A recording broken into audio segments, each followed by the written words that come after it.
The last parts I need to finish sculpting the wide body racing kit for this Mazda RX7FD have just arrived from overseas.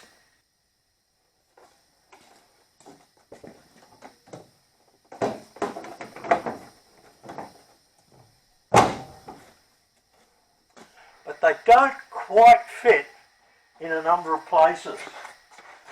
What a surprise! If the panel is the right shape, I need to alter the car. But if the car is the right shape, I need to alter the panels. And I also want to create a kit that will fit other cars as well. Which way should I go? If I had a couple of other RX7FDs here, I could answer that question exactly.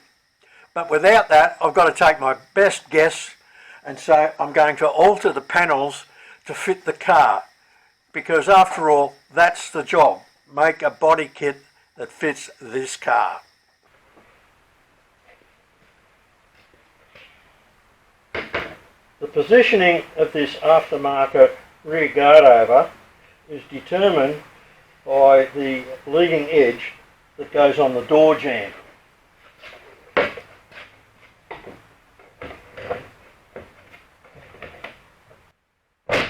That's an alignment point that can't be altered. It fits pretty good there, and it's good along the top.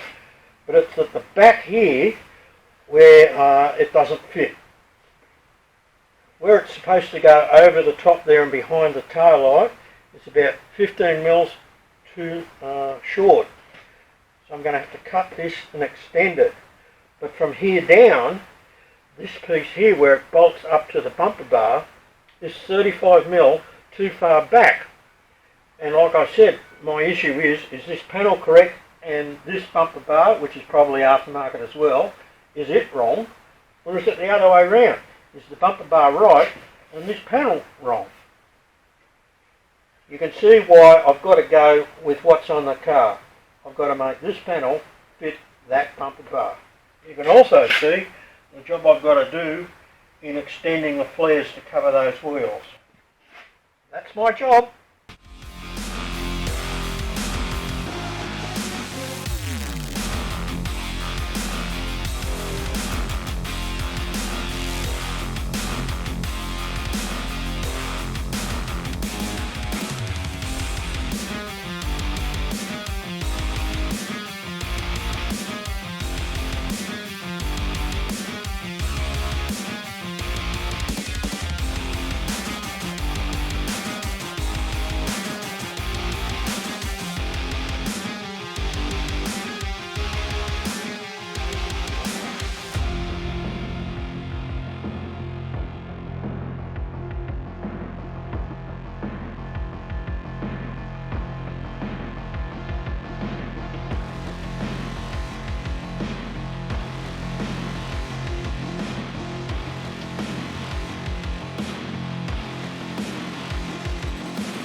I'm here fitting the rear guard over and the flare to the driver's side of the RX7, having done the passenger side.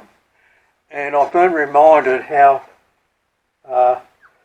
frustrating things can be at times when you're sculpting on a car. The other side, everything just went, pop goes the weasel, everything just, all the ducks lined up. The guard over was fairly straightforward.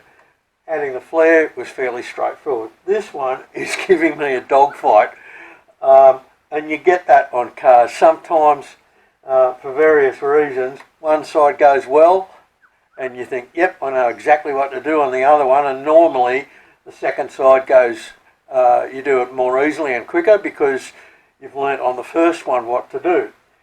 But as in this case, sometimes that's not the case. I've had a number of things here that I didn't have on the other side that I need to correct to get this right. And the other thing that I've got to do is not only get this side right, I've got to walk backwards and forwards from both sides to make sure I've got the same appearance on both sides, particularly when I'm behind the car and looking down and seeing how the flares are sitting, their angle, their height, and where they are in relation to the wheels, how much of the tyre is showing. Because you can get one side and it looks right, and you go over to the other side and it looks right, but the two are different. So going backwards and forwards, that's just part of what you need to do when you're sculpting a car. Here's a small issue I've had to correct on the driver's side that I didn't need to do on the passenger side. Once again illustrating how different aftermarket parts can be.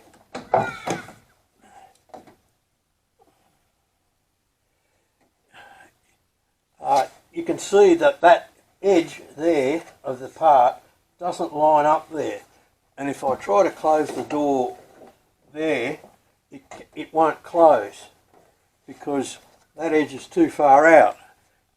So what I've got to do is I've got to pull that, I've cut it, and I've got to pull that back in there and tie that so that that edge will then clear the door,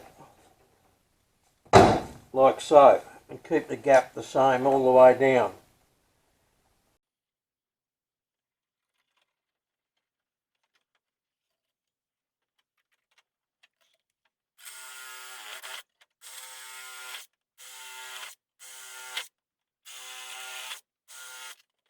When you're adding a wheel arch to a race car, you need to make sure that it's lined up. You've got to, like I said, you've got to look down the car and see how it compares with the rest of the bodywork and with the other side.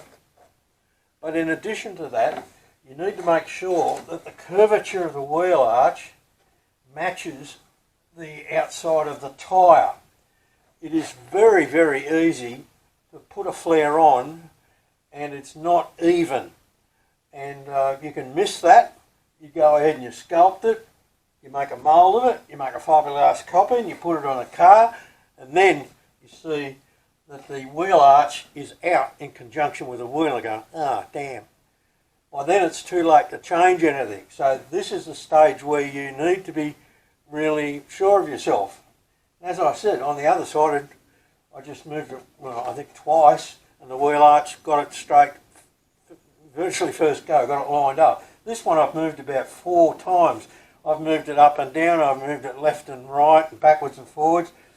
And you've got, sometimes you've just got to do that fiddling to get it right. The way to check that it's right is to stand well back and look at it at 90 degrees to the wheel and make sure that those two curves line up. If you don't get this right now, you can't fix it later on. So take your time. I've still got more work on this to do. Just get it where I need it, get it lined up, left and right, and to get the height right. So I go for at least a thumb clearance, good thumb clearance, all the way around, so the tyre won't rub.